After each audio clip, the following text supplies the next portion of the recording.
I want to start off, inshallah ta'ala, by telling you the story, or part of the story, of a well-known sinful person. This is a man who lived in the 2nd and 3rd century of the Islamic calendar. And his name was Abdullah ibn Maslama al-Qa'nabi. Basically, in his younger life, he lived in the town of Basra in Iraq. And in Iraq, in the town of Basra, he was known to be like the town drunkard, right? So they would often see him stumbling about town, drinking, kind of out of his mind and this and that. And a lot of people would just, when they would see him and his friends, they're like, oh, the hooligans or whatever, they would just ignore them. And so one time, Abdullah ibn Muslim al-Qa'nabi, he's in the marketplace and he sees a crowd of people gathering around someone. And in his drunken state, he gets very curious. And he stumbles over to the crowd and he starts pushing people aside.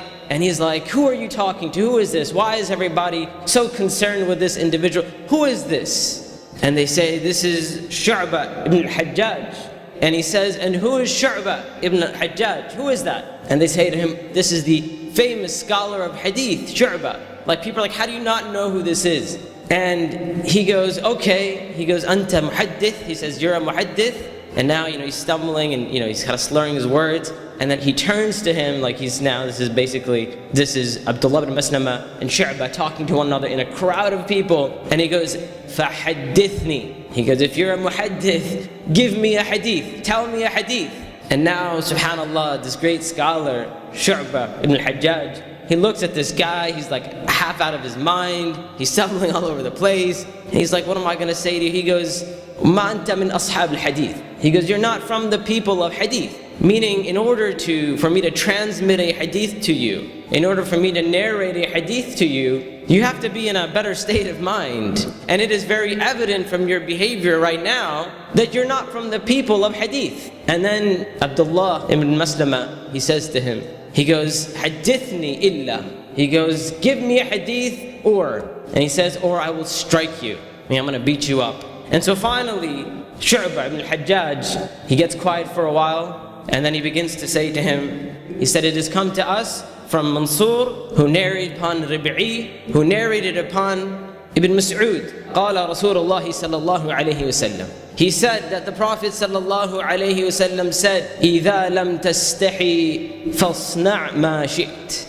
He says to him that the Prophet sallallahu alaihi wasallam said, if you have no shame, then do as you like, or do as you wish. And Abdullah says that when I heard these words, it struck me like an arrow in my chest. He said, I was left speechless. He says, it felt like I was knocked to the ground. And so when hearing these words, the words of the Prophet ﷺ being told to him that if you have no shame, if you don't feel shyness, if you feel no shame, then do whatever you like. You're going to make a scene in the marketplace, you're going to walk around drunk, you're going to abuse people, cuss people out, whatever. You have no respect for a scholar of hadith or whatever. You lack shame, then do as you like. And so he says, this really got to me. He says, I ran home, I took all my bottles of wine and I poured them out. I locked the doors. I told my mother, if anyone comes to see me, any of my friends come to see me, tell them that I don't want to see them. And he sat in that state for a while. And then he pondered and thought about his situation. And he said, what am I doing with my life? I want to be like Shu'bah. I want to be like him. I want to be a carrier and a narrator of hadith. And so he asked the people of his town, he said, who is the most knowledgeable person in the world today? And they say to him, today the most knowledgeable person is probably Imam Malik. Where is Imam Malik? He's in Medina. So now Abdullah, he travels all the way to Medina and he studies with Imam Malik. And he becomes one of the students of Imam Malik. And he studies and he studies and he studies until he feels like he's gotten everything he needs to from Imam Malik. And then he asks the people of Medina, who is the second most knowledgeable person on the face of this earth? And they say to him, Shu'bah. He says, Shu'bah? From Basra? From Iraq? They say yes. So he rushes back. It wasn't a short flight back then, it took a long time. But he rushed back. He came all the way back to Iraq, to Basra, to study with Shu'bah ibn al-Hajjaj. And as he arrives in Basra, he starts looking for Shu'bah, and he finds out that Shu'bah has passed away. However, we find that Abdullah ibn Maslama al-Qa'nabi continued on to study. And today he's considered one of the great scholars of Islam. And he narrated from many different scholars. Obviously he narrated hadith from Imam Malik. I believe he has about 130 or so narrations mentioned in Sahih al-Bukhari. But when it comes to his teachers, amongst them they have listed Imam Malik and others, but also amongst his teachers they have listed Shu'bah. Did he study with Shu'bah? No, he didn't sit with Shu'bah. He didn't study with him. But he did learn one hadith from Shu'bah. And so under his teachers it says Shu'bah. And the hadith that he narrated, it's been mentioned, إِذَا لَمْ تَسْتَحِي فَاصْنَعْ مَا شِئْتَ. If you have no shame, if you don't feel shy, then do as you like. Now my brothers and sisters, I share this story with you because a lot of times one of the ways that we are tricked by the shaitan is that we feel that if we're going to sin, we don't want to be hypocrites. Right? And I know a lot of times, we're told that the dangers of living a hypocritical life and having a double life, and indeed that is something which is extremely dangerous. And indeed that is another spiritual problem, and I believe a lot of it was talked about. But there's another side to the story as well, or the other side of the coin. And that is living a life where a person says, look, I don't care. If I'm going to sin, I'm going to sin. I'm not going to hide my sins. I ain't no hypocrite. And similarly, sometimes, subhanAllah, you see someone who's backbiting someone else, and they use the same argument. They're like, why are you backbiting this person? They're like, I don't care. I'll say it to their face. And you're like, that doesn't make a difference. That doesn't change the sin from being backbiting to not being backbiting. Right? Now, actually, if you say it to their face, it might be considered abuse. So now you have a sin upon another sin. Right? May Allah protect us. Backbiting is simply to say, as Prophet told us, to say about someone something that they wouldn't like. Right? Whether you say it to their face or behind their back, or you say it, you mention it on Facebook or Twitter or whatever it may be, doesn't make a difference. If you say something about them that they don't like, that becomes backbiting. Whether you're proud to say it or not, whether you feel good about saying it or not, doesn't make a difference in this sin. As a matter of fact, when we publicize our sins, when we boast of our sins, when we talk of our sins, when we tell others of our sins, this is an indication of a larger spiritual problem.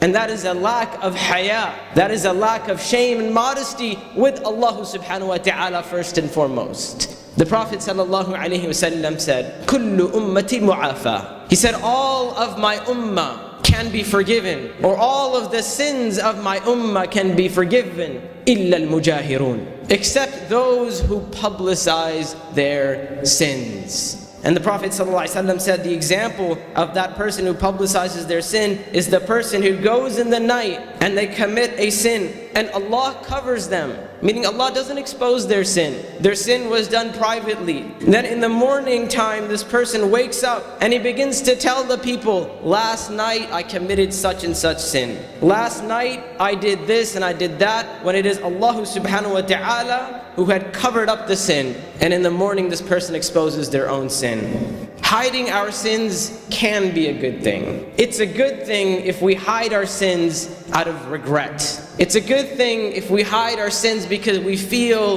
the weight of our sins. And that is why I always differentiate between positive regret and negative regret. Positive regret for me is regret or shame that leads a person to repentance, that leads a person to repent to Allah, to repentance, and to seek Allah's forgiveness. Meaning a person feels bad about their sin, they feel regretful, and then they turn to Allah and seek Allah's forgiveness and Allah's help in getting over that sin. Negative regret is not good, as it says, negative, right? Negative regret. Negative regret is very oftentimes from the shaitan. Negative regret is when a person feels so bad about their sin that they either lose hope or they stop caring, right? A person feels so bad and then the shaitan comes to them and says, you're just a bad person. You're just a bad Muslim. Why do you even bother? Allah is never going to forgive you. You're never going to get past this sin. You're never going to be able to get rid of this bad habit or this bad behavior or whatever it is you do. And a person feels so bad that they give up. They lose hope in their own ability, and even more severe than that or more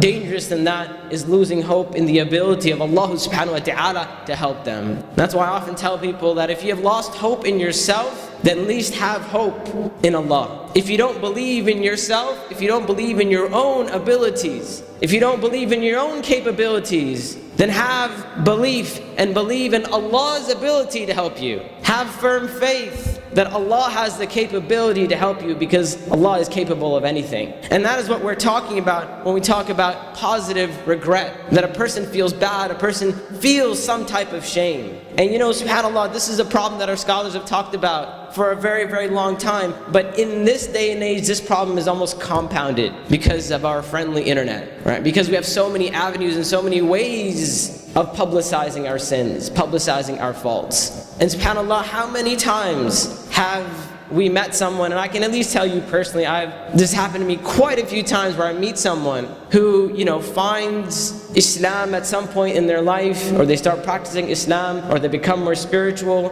and then they want to change their life or something, and they're like, wait, but I have a whole history of public sinfulness. And it used to be like back in my day, you know, like I'll tell you, look, when I did stupid things, I'm just, alhamdulillah, like eternally grateful to Allah subhanahu wa ta'ala that like we didn't have YouTube and we didn't have MySpace and things like that. Right? Some of you know this, but I used to be in a band before I accepted Islam, a punk rock band, music that most people wouldn't like anyway, right? Besides the fact that it's music. And one of the things that till this day I make shukr to Allah subhanahu wa ta'ala is that this was pre-YouTube. Because I know for a fact the first thing that would have happened is somebody sees me here on stage, oh, Sa'id, this name, let's see what's going on about, you know, let's see what's going on YouTube. And then at some point they'd come across like a track that we recorded or something or whatever. And remember this, Allah forgives. Allah forgives very easily. It means nothing to Allah subhanahu wa ta'ala to forgive, but people are not the same. It is very difficult for people to forgive. People may even forgive you, but things will remain in their hearts. And that is why sometimes a person may commit a sin and they hide their sin and they feel bad about it and they make tawbah and no one finds out about that sin. And this sin is between them and Allah subhanahu wa ta'ala, and Allah forgives them and they're done. But on the other hand, a person commits a sin publicly and they publicize that sin and they repent to Allah, and Allah subhanahu wa ta'ala forgives them, but the people don't forgive them. And that is why this ruling that I found in some of our books of qada, in some of our older books of qada, which I found to be very strange, because you know, in this modern time it seems very strange